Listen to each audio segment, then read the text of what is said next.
Going out into the backcountry with the goal of building my own shelter takes camping to a whole new level.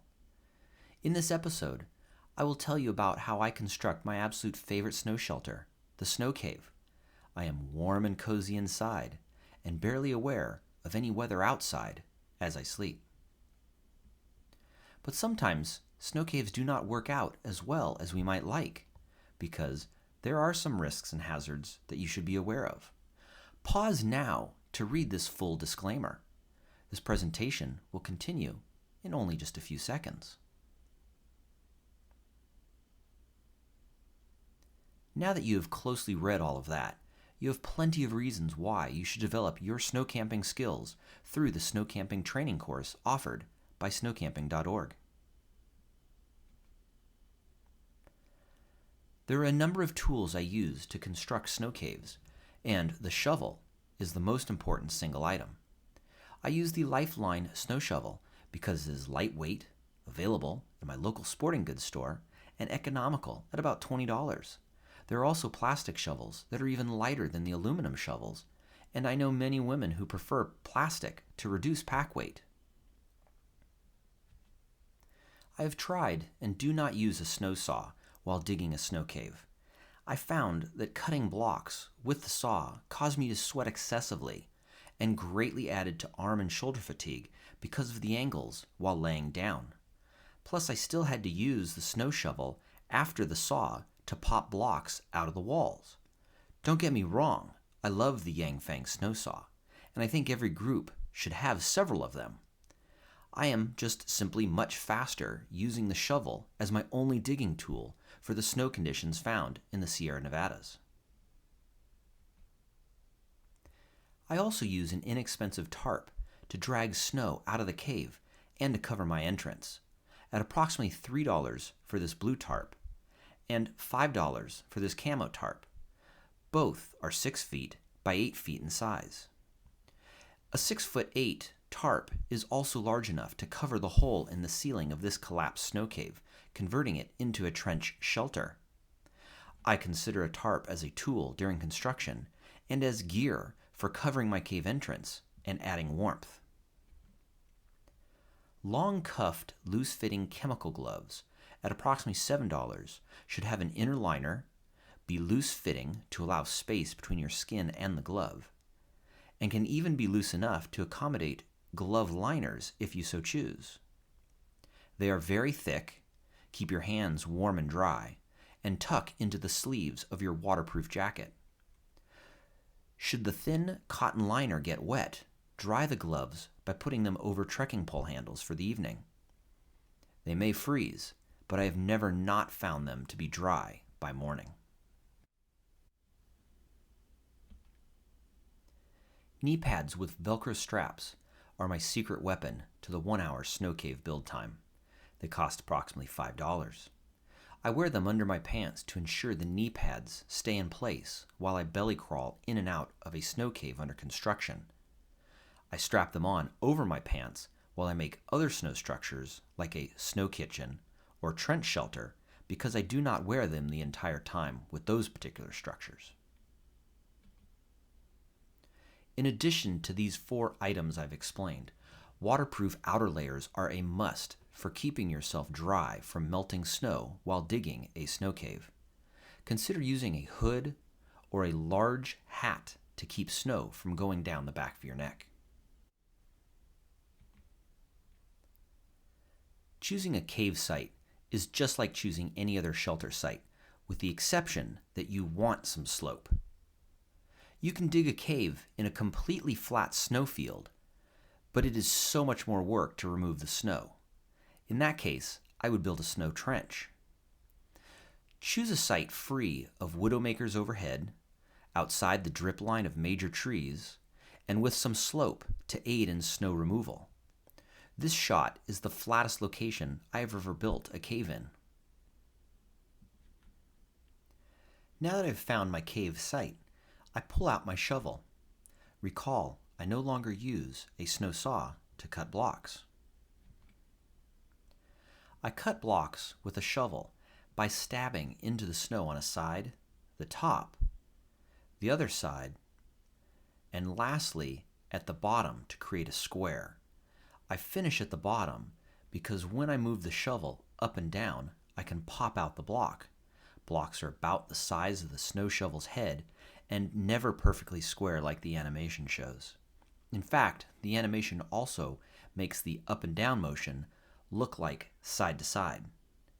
Use an up and down motion in the field. Chopping blocks saves me time and energy because the snow is more densely compacted when you move it in a block versus digging it out in smaller quantities and allowing it to fluff up and gain volume. Keep in mind, you are on your side, belly, or knees while chopping blocks. A great pre-trip exercise to get you ready would be the various yoga plank poses to strengthen your core. This is the outside of a completed cave. I always cover my cave entrance with a tarp whenever there is weather. It gives me an easy way to push in and out through any accumulated snow, and it keeps the wind out. I leave gaps at the edges so I am not completely sealed in and have a little fresh air. I secure the tarp with 2 snow stakes above the cave's entrance. My sleeping bag is inside the green bivy sack. I always use a bivy inside the cave so my bag cannot get wet by rubbing against the snow. I will cover my full sleeping system in a separate video. Smooth out any sharp-edged tool marks. I recall one of these edges dripped on me my first night, and I smoothed each of these points out before my second night. I use the backs of my fingers while wearing the chemical gloves tucked into my waterproof shell to rub and round down any tool marks. This is a great example of a ceiling rubbed free of tool marks to prevent dripping. Note the ceiling interior appears to have already iced up, which is common on the inside of a snow cave because of your body heat. The most common snow caves are singles, but doubles are a great way to share the experience and divvy up the work. The second person can pull the tarp with snow piled on it out of the cave and dump all the snow outside. The entry tunnel to your cave should be just large enough so you do not rub against the sides.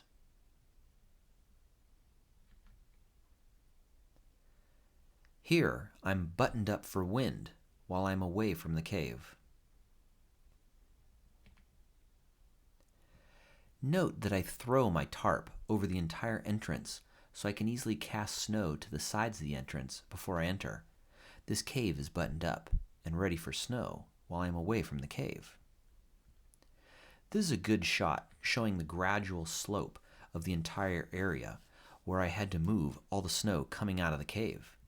Because of the flat area, I had to drag my tarp full of snow to the pile you see here. It was a lot of extra work. At this point in the trip, there's about 3 inches of fresh snow in the tree above, which, upon closer look, proves my point about staying outside the drip line of large trees. Look at these snow bombs that are locked and loaded. They can easily punch a hole in your snow cave or give you a headache. And my trail to my cave keeps me well away from these snow bombs. Let's go over some cross sections looking down and at the side of how I always seem to build my snow caves. I always lay out my cave in the shape of a T. I do this because I tend to dig a narrower sleeping chamber, and I do not have to dig as far into the hillside. And by not having to dig as far into the hillside, I tend not to encounter as many treetops or branches in the T configuration towards the back of my snow cave. I also look for a minimum slope so blocks roll down and away from my entrance as I dig my cave. Let's take a closer look at the side profile. I said earlier that I cover the cave entrance with a tarp. I do leave small gaps on the sides so I get a little ventilation. Now looking at the profile, you will see that this is not the textbook design as the sleeping area is not elevated above the entrance. That is the point of the tarp. It's a cheat. So what does an elevated area look like? Oops, there's a problem here, but it's easily remedied. Simply extend the entry tunnel and maybe you'll get a little Christmas tree, but this profile still needs a little more work. Now we're getting somewhere. I have seen many snow caves constructed in this manner. This shot is a perfect example. It's a comfortable cave with a small opening and a backpack served as the door. But this is still not textbook. In a textbook snow cave, your sleeping area will be elevated above your entry to trap heat. So let's turn this into a textbook snow cave. Raise sleeping area complete. Finish the textbook picture by adding a vent hole into the sleeping chamber near the top and by closing off the entrance with your backpack. As you can see from the overlay, I prefer the red area with less work and using a tarp so I can build my cave in about an hour. Icy snow conditions can add about an extra 30 minutes, but the key to building a cave in an hour is 1, being challenged to do so. I am challenging all of you now, as I was once challenged. 2, using a tarp to cover the entry to the smaller red cave. And 3, using my secret weapon so my knees do not get cold while I dig for an hour straight. I always intend to build a raised sleeping area, but I end up wanting to get things done so I can get back to the group's snow kitchen construction. The more sugary the snow, the larger I make my cave entry tunnel because sugary snow showers down at the slightest of touches. If you find yourself in more of a survival situation, and especially with minimal gear, make your cave entrance as small and as low as possible. Use the chopped blocks from building the cave to build a rough wall to block wind from the cave's entrance. Remember, I use a tarp as a door to keep snow and wind out of my larger cave entrance. This is a great hillside cave site for the leisure cave I describe. Look at all my chopped blocks that easily roll down the slope away from the mouth of the cave. To the right, notice someone stomped out a cave site but did not build there. Stomping will reinforce your roof and clearly identify your cave's location to others until it is covered by fresh snowfall. Be mindful to walk around any stomped areas as there may be something below. Personally, I have never stomped out my cave sites due to the abundant Sierra cement snow conditions. This is the sleeping chamber profile as seen from the front.